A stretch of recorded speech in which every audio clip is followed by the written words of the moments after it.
Hello everybody, welcome to the channel guys. कैसे हैं आप सभी लोग। आज की हम वीडियो में बात करने वाले हैं रीट के पे जो फॉर्म आए हुए हैं इस समय 2022 में उसके बारे में, जिसे हम राजस्थान अध्यापक पात्रता परीक्षा यानी कि राजस्थान टीचिंग एलिजिबिलिटी टेस्ट भी कहते हैं। तो इसके अभी फॉर्म आए हुए हैं, आप लोग चाहें तो इसे भर सकते हैं। मतलब अगर आपको राजस्थान में टीचिंग की जॉब करनी है तो आपको ये रीट का फॉर्म भरना ही होगा, इसका एग्ज़ाम देना ही होगा। तो जानते हैं कि इसकी कब से फॉर्म भरे जाएंगे, क्या इसकी एलिजिबिलिटी है, क्या इसका फॉर्मेट है, सभी कुछ। तो वीडियो में बने रहिए। अगर वीडियो अच्छी लगे तो लाइक करें, कमेंट करें, शेयर करें, सब्सक्राइब करें। तो चलिए शुरू करते हैं। इसके फॉर्म जो है 18 अप्रैल यानी कि आज से भरे जा रहे हैं, जो 18 मई तक चलेंगे रात 12 बजे तक। इसकी चालान मुद्रित कर निर्धारित बैंकों की शाखा पर शुल्क जमा करने की जो तिथि है वो 18 अप्रैल से लेकर 13 मई तक है। मतलब आप जो इसकी फ़ीस है वो 18 अप्रैल से लेकर 13 मई तक आप इसकी जमा कर सकते हैं। अब इसमें प्रवेश पत्र डाउनलोड करने की संभावित तिथि, मतलब पॉसिबल डेट जो है आपकी, एडमिट कार्ड जो डाउनलोड करने की पॉसिबल डेट है आपकी, इसकी वो 14/7/2022 4 बजे से है शाम को। ये एक पॉसिबल डेट है, कोई अभी कंफर्म डेट नहीं है। अभी बोर्ड की तरफ से यही डेट दी गई है। ये ऑफिशियल नोटिस मैं आपको पढ़ के सुना रहा हूँ, जो ऑफिशियल नोटिस है। इसके बाद परीक्षा की जो तिथि है वो आपकी 13/7/2022 यानी कि 13 जुलाई 2022 शनिवार, और 14 जुलाई 2022 जो रविवार है आपकी, वो डेट जो है अभी आपकी जो पॉसिबल डेट है वो रखी गई है। उसके बाद जो लेवल 1 और लेवल 2 के फॉर्म में पेपर होने वाला है, लेवल 1 यानी कि प्राइमरी, जैसे हम 1 से 5, और लेवल 2 यानी कि 6 से 8 को हम कहते हैं। तो 2 पारियों में पेपर होने वाला है। लेवल 1 आपका 10 बजे से लेकर 12:30 तक, 2.5 घंटे का आपका पेपर होने वाला है। उसके बाद द्वितीय पारी, मतलब आपकी जो सेकंड टाइमिंग है वो आपकी 3 से लेकर 5:30 है। यहाँ पे आपका 6 से 8 तक बच्चों का जो पेपर है, 6 से 8 तक जो भरेंगे, जो सेकेंडरी लेवल 2 भरेंगे, उनका भी 2.5 घंटे का पेपर होने वाला है। कुछ नोट में बातें दी गई हैं वो जान लेते हैं। अभ्यर्थी को परीक्षा प्रारंभ करने के 2 घंटे पूर्व परीक्षा सेंटर पे जो है वो रिपोर्ट करना होगा। आप लोगों को जो एग्जामिनेशन सेंटर है वहाँ पे 2 घंटे पहले पहुँचना होगा। उसके बाद परीक्षा केंद्र पर विभिन्न प्रकार की जाँचों में समय लगेगा। मतलब आपकी वो जो वहाँ पे है आपकी चेकिंग वगैरह होगी, उसके बाद ही आपको एंट्री दी जाएगी। परीक्षा प्रारंभ होने के आधे घंटे पूर्व तभी परीक्षा केंद्र में प्रवेश की अनुमति होगी। अकॉर्डिंग टू दैट नोटिस, आपको जो आपका एग्जामिनेशन जो स्टार्ट का टाइमिंग है उससे आधे घंटे पहले तक ही आपका जो एंट्री है वो होगी। उसके बाद आपके जो गेट्स हैं वो क्लोज कर दिए जाएंगे। परीक्षा प्रारंभ होने के पूर्व प्रश्न पुस्तिका में अंकित निर्देश पढ़ने के लिए आपको 10 मिनट का समय दिया जाएगा। मतलब आपको जो क्वेश्चन बुकलेट है उसमें जो इंस्ट्रक्शंस होंगे उसको पढ़ने के लिए आपको 10 मिनट्स दिए जाएंगे। आप जो है वो आप फॉर्म भर सकते हैं RAJEDUBOARD.rajasthan.gov.in। आप लोग अपनी स्क्रीन पर देख पा रहे होंगे, ये आपकी साइट है, इस पे जाके आप अपना फॉर्म फिल कर सकते हैं। उसके बाद जान लेते हैं क्या इसकी फ़ीस वगैरह रहेगी, किस तरीके से इसकी फ़ीस है। जो आपकी फ़ीस है वो आपकी चालान, डेबिट कार्ड, नेट बैंकिंग, ई मित्र से जमा आप कर सकते हैं। और फीस के लिए आपको प्राइमरी के लिए 550 रुपीज़ देने होंगे, और आपको अगर दोनों फॉर्म भरने हैं तो आपको 750 रुपीज़ पे करने होंगे। यानी कि आप लेवल 1 के लिए आपको 550 और लेवल 2 और लेवल 1 बोथ के लिए आपको 750 रुपीज़ यहाँ पे करने पड़ेंगे। उसके बाद जान लेते हैं इसकी जो एलिजिबिलिटी है यहाँ पे वो क्या होने वाली है। तो यहाँ पे आपकी स्क्रीन पर 1 से 5 तक की एलिजिबिलिटी दे रखी है, यानी कि लेवल 1 की दे रखी है। और यहाँ पे कुछ पॉइंट्स हैं उसमें आपकी एलिजिबिलिटी दे रखी है। तो जानते हैं एलिजिबिलिटी एक एक पॉइंट्स के बारे में कि क्या क्या एलिजिबिलिटी आपकी है।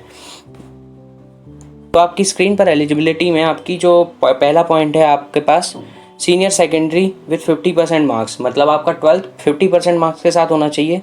साथ में आपका पास या फिर अपियरिंग मतलब फर्स्ट ईयर अपियरिंग नहीं, सिर्फ सेकंड ईयर, मतलब आपका फाइनल ईयर। अगर आपका बीएड है तो फाइनल ईयर सेकंड ईयर, अगर आपका डीएलएड है तो फाइनल ईयर सेकंड ईयर, अगर आपका 4 ईयर का कोर्स है तो 4th ईयर, मतलब आप फाइनल ईयर में हो, मतलब आप पेपर देने के बाद आप वो कोर्स ख़त्म कर चुके हो। तो यहाँ पे हम बात कर लेते हैं सीनियर सेकेंडरी आपके पास 50% मार्क्स के साथ होने चाहिए। पास्ट या अपियरिंग, मतलब आप फाइनल ईयर में हो, अपियरिंग इन फाइनल ईयर लिखा है इसमें। 2 year diploma in elementary education by whatever name known, मतलब 2 ईयर डीएलएड होना चाहिए आपके पास फाइनल में या फिर अपियरिंग में। साथ में आपके पास 12th में 50% मार्क्स होने चाहिए। तो यहाँ पे सेकंड पॉइंट में दे रखा है आपके पास 45% सीनियर सेकेंडरी, अगेन 45% आपके 12th में होने चाहिए। साथ में आपके 2 year diploma in elementary education, यानी कि 2 ईयर डिप्लोमा आप पास होने चाहिए। 2 year diploma in elementary education whatever name known in accordance with NCTE, जो NCTE है उसके अकॉर्डेंस में आपको 2 year diploma in elementary education plus आपका 12th में 45% से आप पास्ड हो। यहाँ पे अपीयरिंग नहीं है, सिर्फ पास्ड है। तो आपका यहाँ थर्ड पॉइंट में दे रखा है सीनियर सेकेंडरी और इक्विवेलेंट विद एटलीस्ट 50%, कम से कम आप पे 50% होने चाहिए आपके 12th में। साथ में आपका passed and appearing in final year of 4 year bachelor of elementary education, यानी आप पे 4 ईयर BLED होना चाहिए और आपके 12th में 50% हो मार्क्स। मतलब आपके 4 ईयर जो BLED है वो आप पे या तो पास होना चाहिए या फिर आप उसकी फाइनल ईयर में हो।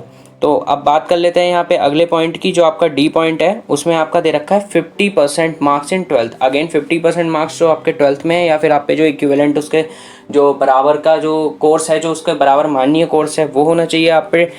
तो साथ में आप पे पास या appearing final year of 2 year diploma in education with special education, जो आपका स्पेशल एजुकेशन में डिप्लोमा इन एजुकेशन है वो आप पे होना चाहिए, या तो आप पास हो या फाइनल ईयर में हो। और E पॉइंट पे हम लोग देख रहे हैं यहाँ पे कि आप पे ग्रेजुएशन हो या तो, और उसके साथ साथ 2 year diploma in elementary education, मतलब आप इसमें पास्ट हो, 2 year diploma in elementary education, साथ में आप पे ग्रेजुएशन हो।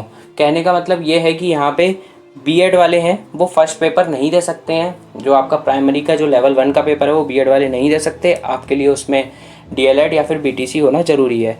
आप 6 से 8 तक के लिए बात कर लेते हैं। जो 6 से 8 तक एलिजिबिलिटी है वो क्या है, 6 से 8 तक भी यहाँ पे कुछ पॉइंट्स दे रखे हैं। तो पहले पॉइंट में देख लेते हैं हम क्या है, graduation and 2 year diploma in elementary education, मतलब आप पे या तो ग्रेजुएशन हो और साथ साथ में आप पे 2 year diploma in elementary education हो by whatever name known, passed और appearing in final year of this course. या तो आप पे पास्ट हो अगेन या फिर आप फाइनल ईयर में होने चाहिए उसके लिए। सेकंड पॉइंट में हम लोग बात कर लेते हैं कि आप पे at least 50% marks either in graduation, या तो आपकी ग्रेजुएशन में या पोस्ट ग्रेजुएशन में आप पे 50% मार्क्स होने चाहिए, और B.Ed पास्ट या अपीयरिंग आप फाइनल ईयर में हो। मतलब आप B.Ed में है तो आप जूनियर का फॉर्म यानी कि लेवल 2 का फॉर्म भर सकते हैं। अगर आप B.Ed फाइनल ईयर में भी हैं तो भी आप ये फॉर्म भर सकते हैं। उसके बाद थर्ड पॉइंट में हमें दे रखा है कि हम पे ग्रेजुएशन में 45% मार्क्स होने चाहिए, साथ साथ में हम पे 1 ईयर B.Ed पास होने चाहिए अकॉर्डिंग विद NCTE। उसके बाद फोर्थ पॉइंट में 50% मार्क्स हमारे 12th में होने चाहिए अगेन, और हम पास या अपीयरिंग हो 4 year bachelor in elementary education, यानी कि हम B.LED में अपीयरिंग या फिर फाइनल ईयर में होने चाहिए। उस साथ में E पॉइंट में यहाँ पे दे रखा है कि हम पे 12th में 50% मार्क्स होने चाहिए या फिर हम उसके इक्विवेलेंट हो, और साथ में हमारे पास ये कोर्स होना चाहिए। उसके बाद F पॉइंट में दे रखा है कि हमारे पास ग्रेजुएशन या पोस्ट ग्रेजुएशन 50% मार्क्स के साथ हो, और B.Ed स्पेशल एजुकेशन या फिर हम पास हों या फाइनल ईयर में हो। तो ऐसी कुछ एलिजिबिलिटीज़ हैं जो हमको यहाँ पे फुलफ़िल करनी होंगी, तभी हम ये फॉर्म भर सकते हैं। पर अगर हम बाइंड अप करें तो जो DLED वाले या फिर BTC वाले प्राइमरी भर सकते हैं, B.Ed वाले प्राइमरी नहीं भर सकते हैं यानी कि लेवल 1 नहीं भर सकते हैं, और B.Ed वाले लेवल 2 यानी कि सेकेंडरी 6 to 8 वाला फॉर्म भर सकते हैं। तो आज के लिए इतना ही रखते हैं। अगर वीडियो अच्छी लगे तो इसे लाइक करिए, शेयर करिए, सब्सक्राइब करिए। और हाँ, साथ में अब हम कुछ टाइम बाद अपनी मैथ की एक सीरीज़ निकालने जा रहे हैं, मैथ साइंस की। बेसिकली उसमें मैथ्स के क्वेश्चंस हम डिस्कस करेंगे, मैथ्स के topic wise chapter wise question discuss करने वाले हैं कि क्या मैथ का सिलेबस है, यूपी टेट, सी टेट, जितने भी टेट्स के एग्जाम हैं उसके सिलेबस को उठा के हम चलेंगे। और उसके बाद हम पहले चैप्टर डिस्कस करेंगे, फिर उसके बाद क्वेश्चन डिस्कस करेंगे, फिर प्रीवियस ईयर डिस्कस करेंगे। तो बहुत अच्छे सेशंस होने वाले हैं। आप चैनल के साथ बने रहिए, चैनल को सब्सक्राइब करना याद रखिए ताकि आपसे कोई वीडियो वो मिस ना हो। और एग्ज़ाम्स आने ही वाले हैं सारे, टेट सी टेट वगैरह सारे आने वाले हैं, रीट आने वाला है। तो सारे एग्ज़ाम्स के लिए आप चैनल सब्सक्राइब करिए। Okay, thank you.